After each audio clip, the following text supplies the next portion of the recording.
Olá, sejam muito bem-vindos ao PodNassa, o podcast de informação do Colégio Nacional. E hoje nós estamos gravando da Minas Educatec, o maior evento de educação do interior de Minas Gerais. E nosso primeiro episódio aqui na Minas Educatec, nós estamos aqui com grandes educadores, com a professora Lourdes Atier, com o professor Lino, com a Cleide, que é da equipe do Colégio Nacional. E nós vamos, nos próximos 30 minutos, conversar a respeito de diversas vertentes e atualidades da educação. Nós vamos passar um pouquinho a respeito do que vocês vão conversar com os participantes da Minas Educatec amanhã no painel de educação. Vou começar com a professora Lourdes. Muito bem-vinda, uma satisfação estar com você. Agradeço o convite, também estou feliz de estar aqui e poder conversar um pouco melhor, diferente do que quando a gente está fazendo palestra. Diga. O que você acha interessante a gente falar? Lino, muito bem-vindo. Então, olá a todos. Então, é um prazer estar aqui com vocês. Eu sou do Triângulo Mineiro. Eu sou de Frutal. E até os 7 anos eu vivi nessa cidade. E é com muito gosto que eu volto aqui para o Triângulo Mineiro. E vou fazer uma palestra amanhã. E podemos conversar um pouquinho sobre isso. Que interessante, professor Lino. Inclusive, a professora Regina, secretária de Educação de Frutal, está participando da Minas Educatec, juntamente com a sua equipe, e hoje nós estaremos juntos. Maravilha, maravilha. Cleide, nossa amiga Cleide. Eu vou falar muito em toda a alma do Educati, né? O programa socioemocional e ético. Né? Tem sido uma grande questão. Como que a gente trata essas crianças dos dias de hoje? Mudou muito, professora Lourdes? Olha, eu acho que antes da gente falar das crianças, eu gostaria de falar da escola. Legal. Porque eu acho que aqui, nesse evento, para mim fica muito claro o lugar da escola. A gente está vendo um excesso de cor, excesso de luz, uma estética high-tech. Aí quando a gente olha o Colégio Nacional, quebra completamente, é uma outra estética, é de um outro lugar que está falando. E eu acho que é desse lugar que a gente tem que aproveitar para falar, porque a escola do futuro ela não é high-tech. Por mais que a gente fale que a inteligência artificial está aí, mas nós, enquanto educadores, a gente não pode cair num grande equívoco que acontece na educação brasileira, que é o modismo. Então, uma hora a gente faz isso, outra hora a gente faz aquilo que é moda e a gente fica sempre na superficialidade. Agora, com a tecnologia, na nossa vida, na vida cotidiana, de forma tão adoecedora até, a escola tem um papel revolucionário nesse momento e a gente tem que ensinar para a cidade, para as famílias e para as crianças um outro jeito de mundo. Porque o que está faltando na escola hoje é sonhar futuros possíveis. Tudo é imediatismo, tudo é para ontem, tudo é para medir, tudo é para expor, tudo é espetáculo. E a escola do século XXI, de hoje, ela é calma, ela tem que ser calma, ela tem que desacelerar, e desacelerar não é no sentido de andar para trás. Desacelerar quer dizer entrar no ritmo do outro. Perfeito. E isso significa olhar para as crianças e olhar para os professores e para a família e parar com essa mania de correr atrás do desejo do pai, porque o pai está numa sociedade, as famílias consumidoras, e eles vão para a escola com o mesmo papel de consumidor. Então, eu estou pagando, eu quero... E acaba que a escola acaba abandonando bons projetos... Uma identidade. E fica improvisando. Exato. E aí fica correndo atrás, fazendo um Frankenstein para atender uma demanda consumista. Então, eu acho que hoje, no século XXI, já na segunda década, nunca foi tão importante o lugar da escola, que tem uma oportunidade de ensinar a aprender e ensinar a ensinar de uma forma mais globalizada e para além dos muros. A gente tem que reconectar as crianças e as famílias e os professores com a nossa humanidade. A gente está ficando desumano. Então, a gente tem que entender que a gente é ser humano, a gente não é máquina, a máquina não vai substituir a gente e a gente tem que sonhar. Porque se a gente não sonha, a gente não cria, a gente não transforma. E o Brasil está precisando de muita... Bons sonhos nós podemos trazer para a educação. O professor Lino, que é de Frutal, tem grandes amigos de Frutal. Como eu disse, a professora Regina está aqui, o prefeito Bruno. Aquela feira do Rio Grande ali, maravilhosa. Maravilha. Né? Que região? A cidade do abacaxi, né? Isso. E quais os sonhos para a educação, professor? Então, eu acabo de vir de uma unidade do Colégio Nacional. Perfeito. E lá, para mim, visitar a escola, que tem crianças de 1 ano e 3 meses até 12 anos, 11 anos. O infantil e o fundamental 1. E esse é o tema da minha palestra de amanhã, por coincidência, porque essas crianças que têm essa faixa etária pertencem ao que se chama de geração alfa. E a geração alfa é dos nascidos de 2010 para cá, que estão imersos nesse mundo, né? Que é digital, que é globalizado, que está ameaçado por muitas e muitas coisas. E a pergunta é: como é que a família, como é que a escola, como é que a cidade, como é que a sociedade, como é que o mundo prepara essas crianças que amanhã serão os adultos que tocarão os projetos adultos e serão responsáveis pela qualidade que o mundo poderá ter e precisará ter para a sua sobrevivência.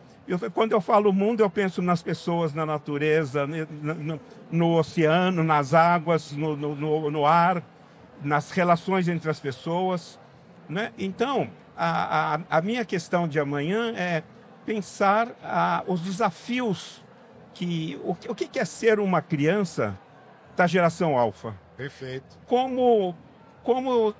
Que desafios adaptativos eles precisam ter e o que a família e a escola pode oferecer no sentido deles enfrentarem esses desafios adaptativos com serenidade, com sabedoria, com inteligência, com capacidade de fazer escolha, com pensamento crítico, com capacidade socioemocional, né? Eu estou chamando de socioemocional essa capacidade de você conviver com gestão de conflitos, conviver com respeito mútuo, autorrespeito, né? Pensar a perspectiva do outro. O Nacional trabalha muito com a filosofia do cuidar de si, Sim. cuidar do outro, cuidar desse lugar, né? Então é isso, porque essa geração, né, que agora está aí vivendo esses primeiros 15 anos de vida, né, e portanto imerso nessas coisas que implicam, porque o mundo sempre foi orientado e beneficiado ou prejudicado pela tecnologia. Por exemplo, que coisa mais maravilhosa do que uma faca na mão de um cozinheiro ou cozinheira habilidoso, na mão de um médico, de um açougueiro, e que coisa pior do que uma faca na mão de uma pessoa insana, nervosa, louca, de um assassino, de um bandido. A ferramenta vira uma arma branca. Então, o problema não é o objeto, porque, por exemplo, a inteligência artificial é um objeto. O problema está em quem usa, como usa, o quanto usa, por que usa, como se protege do uso, como se beneficia do uso. E esses são perguntas que as crianças de hoje estão enfrentando. E eu não sei o quanto que nós mais velhos... que até se usa essa expressão, né? Mais experientes, mas que não somos nativos digitais, sabemos, porque a gente fica entre o encantamento entre a submissão e entre a rejeição, entre querer ficar no século XX. Entusiastas, outras ludistas, né? Meio mal resolvido.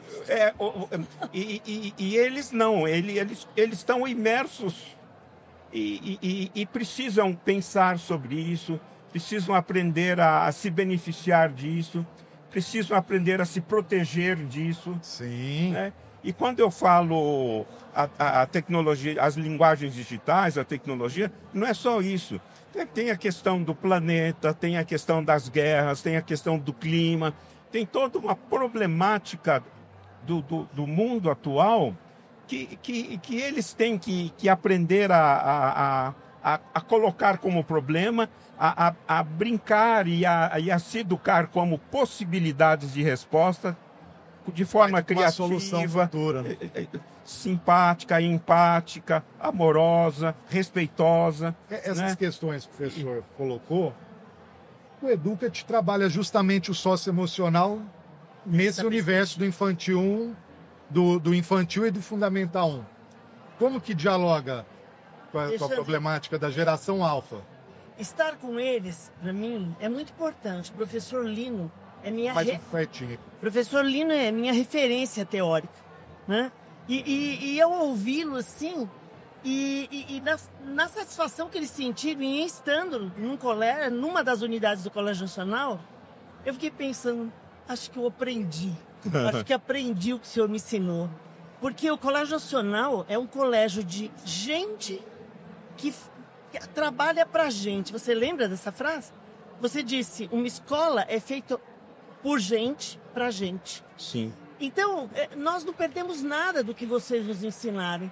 E nós estamos fazendo esse resgate, fazendo com que a sociedade olhe para as nossas crianças, os nossos jovens, como sujeitos que pensam, que agem, que produzem cultura, que são sensíveis à arte. Então nós estamos resgatando, fazendo essa humanidade da humanidade, estudando profundamente Edgar Morin para entender como nós vamos formar esses indivíduos sistêmicos, coparticipativos, que veem no outro a complementação de si e não um competidor. Então nós temos que fazer com que o tempo de cada humano seja respeitado, que haja uma adequação, que haja um respeito entre ele, essa natureza humana e a natureza que convive ao redor. Né? Claro. É um programa que nos dá muito orgulho, sabe, Alessandra? E quando nós pensamos no programa socioemocional, nós percebemos que ele precisaria ser ético. Perfeito. Porque senão não teria como evoluir isso. Nós não poderíamos fazer uma cartilha para trabalhar o socioemocional. Eu não posso ensinar a você um sentimento. Eu posso, sim, criar um contexto de investigação para que o sentimento surja em você. Maravilha. E a partir dele, você possa analisar como se sente. Perfeito. Então, ninguém vai dar uma aula de socioemocional. Eu não vou criar um contexto artificial que não permita ao outro a vivência do sentimento, da emoção, da percepção e, consequentemente, do pensamento crítico. E o fato de ter essa visão num contexto, sendo uma escola privada, é aquilo que você estava falando, Alexandre, porque tem um componente, se você é uma rede pública séria, no sentido de que não é politicagem, você pode implantar numa rede uma proposta como essa, garantindo que com a mudança do prefeito ou do partido, esse trabalho tenha continuidade. Mas numa rede privada, isso é muito difícil. Tem um programa, né, longo. Não, e porque nós, nessa sociedade que a gente vive, é uma sociedade de um hiperconsumismo. Perfeito. Então, as pessoas estão treinadas em busca de novidades. Então, uma escola, num contexto em que as pessoas, elas não aprendem o que é ser, mas o que é ter, o valor é no que é ter, o Nacional tem como desafio mostrar todo esse essa conquista, esse caminho que escolheu, que é um caminho acertado, contemporâneo, que responde às demandas, num contexto em que talvez ele tenha, talvez não, com certeza, pela escola, ele vai concorrer com uma escola que faz uma pedagogia pirotécnica. Ela deixa de ser um serviço educacional, vira um produto. Muda muito. Sim, de muitos produtos. É uma árvore de Natal, ela tem muitos penduricalhos. Então, você quer o quê, pai? Eu quero o seguinte, então põe isso, eu quero o quê? E aí você tem um Frankenstein. Então, eu acho que o desafio da Nacional é como tornar visível a sua identidade. Perfeito. E Alexandre, como está essa geração alfa para a educação? Então, visitando a escola hoje, me chamou muita atenção, eu não vou falar sobre isso amanhã, um conceito de uma ganhadora do Prêmio Nobel em Economia, chamado Elinor Ostrom. E ela tem um conceito chamado de commons. O que é um commons, né? Commons, por exemplo, o ar, as águas do oceano, a natureza, são comuns, ou seja, elas pertencem a todos, são comuns a todos, porque todos nós precisamos de oxigênio, precisamos daquilo que a natureza nos oferece. E a ideia que eu queria chamar a atenção e que eu vi praticado lá é a ideia do conhecimento como um commons. Porque o conhecimento é um commons no sentido de que, se eu sei matemática, o saber não é meu. Você também pode saber, ela também pode saber. Então, commons é aquilo que é meu, mas também é seu, pode ser seu, pode ser compartilhável. Pode ser de qualquer um. Isso quer dizer commons, o conhecimento, entendi, tal como as coisas do mundo, né?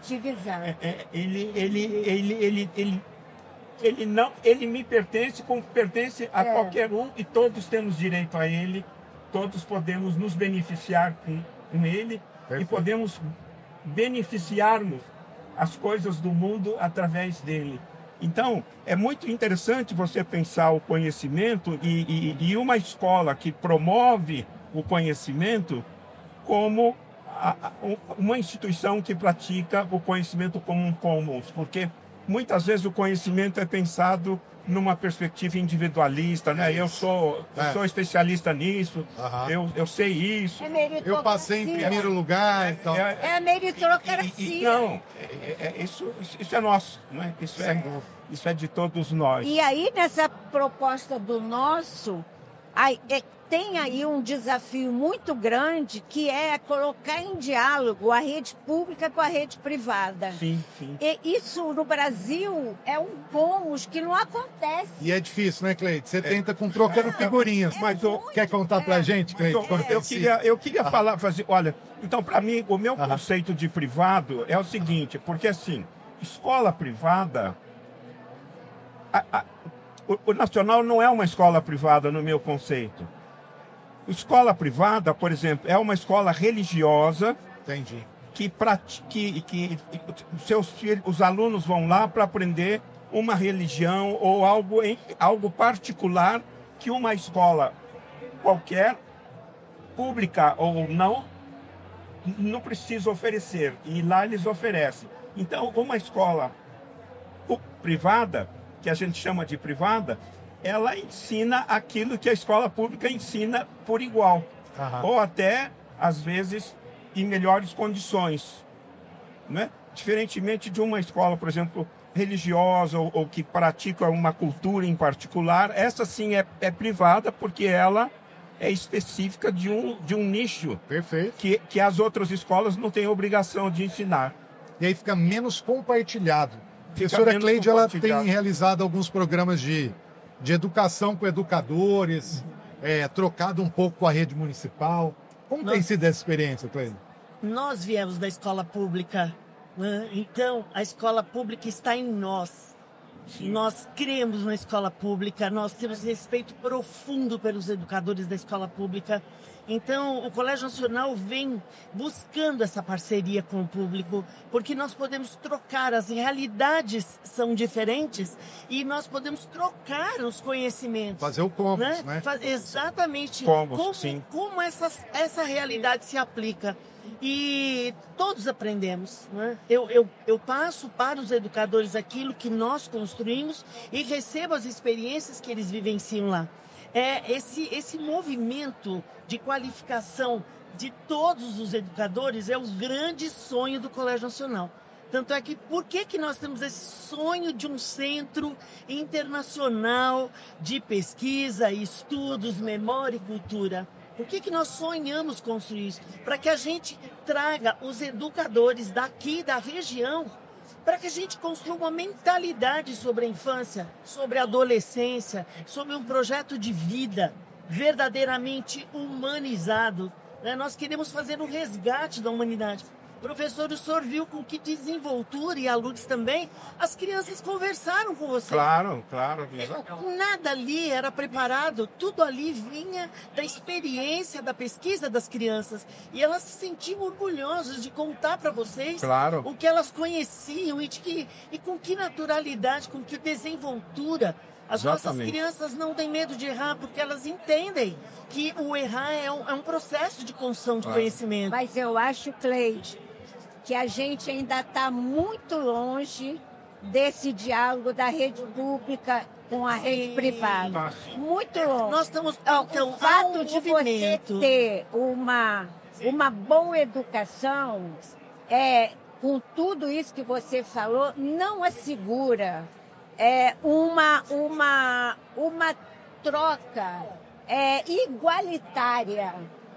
Igualitária. Porque a escola pública no Brasil, por princípio, ela é desqualificada socialmente. Eu peguei, você também, que é da minha faixa, quem estudava na escola pública tinha concurso. Então, eram os melhores. Quem não ia para a escola pública no passado é que ia para a privada. Era o invertido, né? Então, hoje, quem está na escola pública é quem não tem condição de pagar, que o sonho. Então, às vezes, tem uma escola pública de qualidade, mas o pai coloca numa escola de bairro da esquina, porque ele acha que tem um serviço especializado. Então, eu acho que a desqualificação social da escola pública faz com que ela não tenha conquistado um valor a respeito do que ela é. Então, o que acontece é que quando ela chega na escola, junta com a escola privada ou com a academia, ela sempre está numa posição de inferioridade. Ela sempre tem que aprender. Ela não é produtora de conhecimento, porque o dia a dia dela não é isso. Ela tem, e está cada vez pior, ela tem um planejamento que ela tem que fazer, geralmente ele é movido por plataformas digitais, ela tem que fazer 50 mil coisas de controle, a secretária enlouquece com todas as coisas que quer fazer no MEC, ela não tem essa disponibilidade que uma escola privada de qualidade pode oferecer. Então, para mim, hoje, o grande desafio é quebrar essas barreiras e entender. Na verdade, eu vou dizer para vocês, eu acho que hoje, nós sendo apresentados como especialistas, eu estou na contramão disso. Meu desafio é desaprender. Exato. A gente tem que desaprender muita coisa. A gente é muito dono da verdade. A gente precisa... O Bill Furran fala isso muito bem. A gente precisa ter a coragem de abrir mão daquilo que a gente sabe e se sentir à vontade com o que a gente não sabe. Sem dúvida. Sem desqualificar. Sentir nudo diante de um novo conhecimento. E se colocar no lugar de aprendiz sempre. Né? Nós estamos na vida para aprender. Quem acha que sabe tudo e a gente conhece muitas pessoas, hoje, né? Essas pessoas que se endeusam e acham que sabem tudo, na minha concepção, as pessoas morreram e não sabem que morreram. Só estão vagando por aí. Professor, qual que é a principal característica, que você fala com muita intimidade da geração alfa, né? Sim. Mas para quem vai nos ouvir ou nos ver e não entende tanto, então, como que eu contextualizo ou caracterizo essa geração? Então, a geração alfa, ela é marcada, só para ficar num aspecto, a geração alfa, ela é marcada pela Covid e suas sequelas. Perfeito. Por exemplo, as crianças que nasceram em 2010, em 2021, tinham 11 anos. 2020, tinham 10 anos. Estava dentro de sala de aula essa época. Né? As crianças que estavam lá, as mais velhas tinham 10 anos. Então, elas foram marcadas pelo isolamento social. Sem dúvida. Né? Então, agora é proibido se encontrar com o outro, estar com o outro. Né? A vida na escola ficou proibida. Né? A vida em casa complicada. Então, e foi também marcada pelas facilidades do digital, da internet. São hipernativos digital, né? Eles Exatamente. São mais do que... Então, e tem uma coisa, falando em socioemocional, porque veja, na internet, a inteligência artificial ela é muito boazinha, ela concorda comigo. Se ela não me entende e eu brigo com ela pede desculpa. Ela fala, não. Ela diz que você é bacanérrimo. Bacanão. Boa. Pode até namorar, ela pode ser seu namorado. Ela me explica de novo. Ela é uma escravinha minha. Se eu souber. Perfeito. Sim. Dá os inputs. Dá os recursos para ela e tal. A vida com as pessoas e com o mundo supõe gestão de conflitos. Sem dúvida. É isso mesmo. Supõe gestão de conflitos. Eu falo com a Lourdes, ela não concorda, ela tem o direito, ela pensa diferente, ela concorda parcialmente. Tem relação, né? Ela não gosta. Enfim, então, a geração alfa, ela é marcada por essa bomba atômica que no Brasil morreram 700 mil pessoas, né? E todo um contexto social. Então, ela é marcada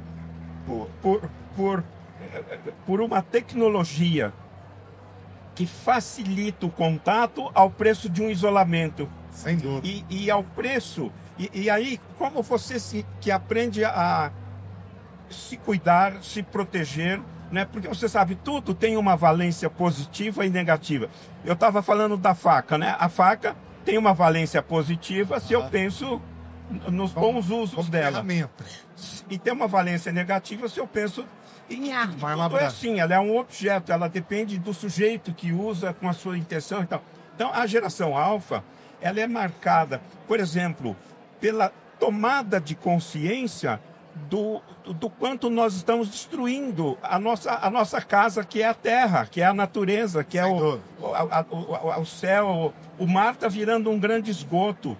Então, ela é muito bonito isso. É uma geração, e sobretudo se ela tem a felicidade de ter professores e pais e uma cidade que ajuda a tomada de consciência dessas questões, ela é marcada por esse problema. Quer dizer, como é que eu faço para salvar e me salvar nesse mundo que está sendo destruído, que pode ser destruído dependendo do uso que nós fizermos dele. Então, é uma geração muito interessante. Por isso, não por acaso, muitos... por exemplo, é uma geração em que, por exemplo, no meu caso, foi muito fácil para mim ser mais do que os meus pais. Em todos os sentidos. Minha mãe tinha 3º ano primário, meu pai não fez universidade. É muito difícil você ser mais do que certos pais hoje. Então, é uma geração... E eles nem querem, né? Isso que é o bacana. Eles nem querem isso. Não quer o carro, né? Como se queria antes.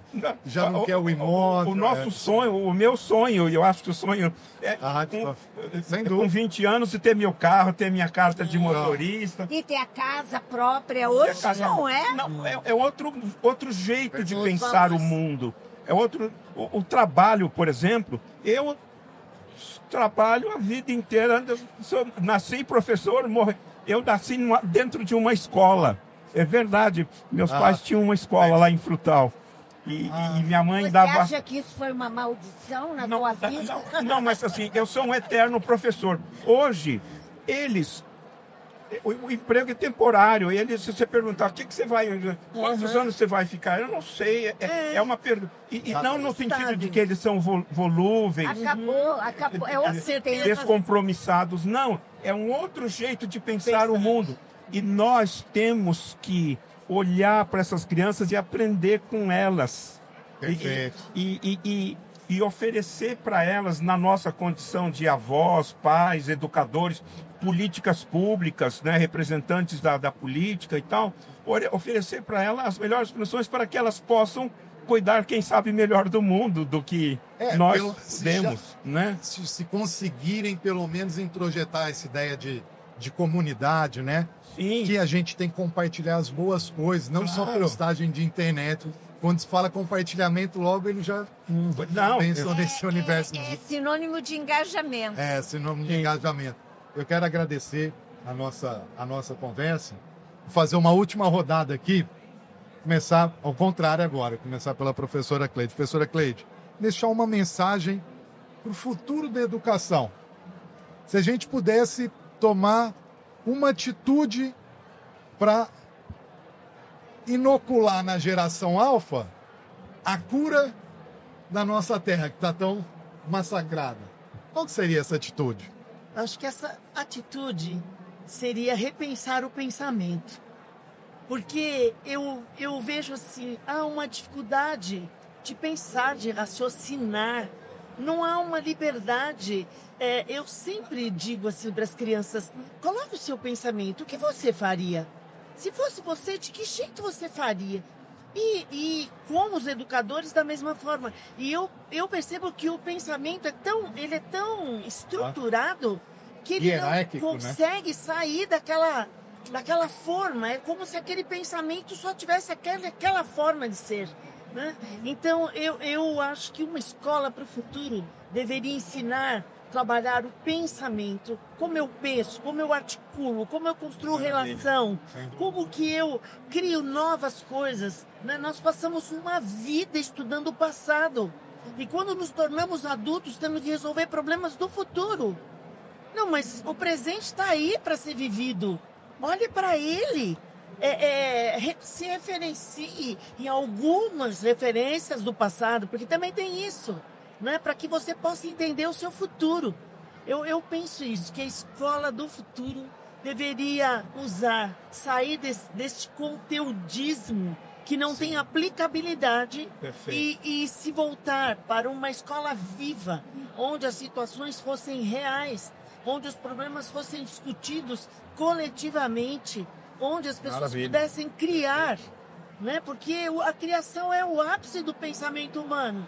Se você não permite ao humano criar, de nada valeu uma escola. Certinho. Então, olha, eu gostaria de terminar aí a nossa conversa lembrando um poema de um mestre budista do século X chamado Milarepa. Então, esse poema diz o seguinte: no começo, nada chega.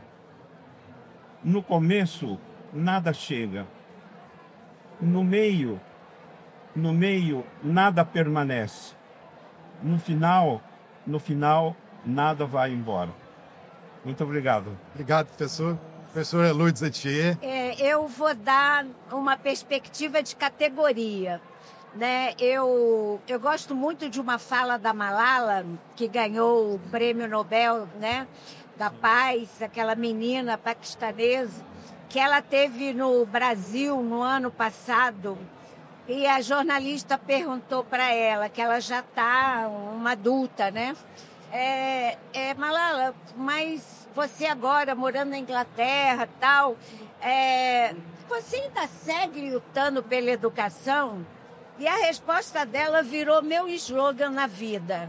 Ela falou, eu estou na educação por vingança. Eu também. Para mim, eu fiz um TED sobre isso, um TEDx em São Paulo, que chama O Sapateiro Faz Sapato e o Professor Faz Gente. Para mim, o futuro seria os professores não aceitarem ser desqualificados socialmente. De nada vai adiantar tudo que a gente deseja se o professor não parar de se achar subalternos aos especialistas. Eu espero que os professores, e agora daqui a pouco tem o dia do professor, que seja o dia da revolta. Que a gente queira respeito da sociedade. A gente não é um executor de desejos do outro. A gente tem um papel social revolucionário, porque somos nós que determinamos se aquele ser humano vai ser apaixonado pelo conhecimento ou se ele vai simplesmente dizer, vai cair na prova. Sou eu que determino isso, na minha relação com ele. Então, o meu sonho de escola, a escola, para mim, ela vai acontecer como a gente espera que aconteça, quando os professores se colocarem como intelectuais de conhecimento e não admitir, ouvir essas pessoas, coaches, autoajuda, motivacional, nada disso. Nós somos intelectuais do conhecimento. A gente tem que levantar a cabeça e dizer, você me respeita porque eu sou professor. Eu estou nessa briga e é por vingança. Vamos começar a dar carteirada de professor, né? Tá faltando. Não tem o doutor advogado, etc, né? Em linguagem capitalista, o professor é que prepara a matéria-prima para o futuro da produção, para tudo, né? Eu quero agradecer demais as palavras. Estou ansioso para ver a apresentação de vocês amanhã e quero agradecer a vocês que ficaram conosco até o final do episódio de mais um Podnaça. Muito obrigado e nos vemos num próximo episódio. Até!